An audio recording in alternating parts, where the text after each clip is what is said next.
अस्सलामुअलैकुम, welcome to student tube. आज के इस लेक्चर में हम बात करेंगे Icom part 1 chapter 2 business math है। बुक हम फॉलो कर रहे हैं शाहिद जमाल की, एक्सरसाइज है 2। तो चलें फिर स्टार्ट करते हैं। क्वेश्चन नंबर है 2.17। इसका ए पार्ट पहले हम सॉल्व करेंगे। इसके दो पार्ट हैं, ए और बी। तो पहले ए करेंगे। If A ratio B is equal to 5:6 and B ratio 6 is equal to 8:15, find A ratio B ratio C. पिछले क्वेश्चन की तरह है, 2.16 की तरह। तो सॉल्व करते हैं इसे। सबसे पहले हमने यहाँ पर लिख लेना है ए, बी और सी, ठीक है। अब ए और बी में है 5:6, ठीक है, और बी और सी में है 8:15, ठीक है।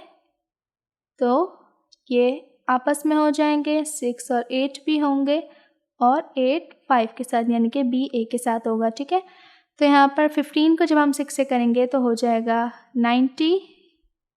फिर ये हो गया 6 और 8 से करेंगे तो ये हो गया 48, और फिर 5 8 ज़ा 40। 2 से इसे डिवाइड कर सकते हैं मज़ीद। 2 2 ज़ा 4, 0 का 0, 2 2 ज़ा 4, 2 4 ज़ा 8, फिर 2 4 ज़ा 8, 1 इधर गया तो 2 5 ज़ा 10। तो यह हो गया हमारा ए पार्ट सॉल्व।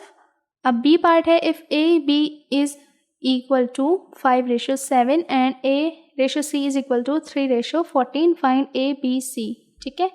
तो same A ratio B ratio C। तो A में आ जाएगा 5, B में आ जाएगा 7, फिर A में आएगा 3 और C में आएगा 14। तो यहाँ पर ये आपस में होंगे। फिर 3 जो है वो B के साथ होगा एंड देन A के साथ C होगा, ठीक है।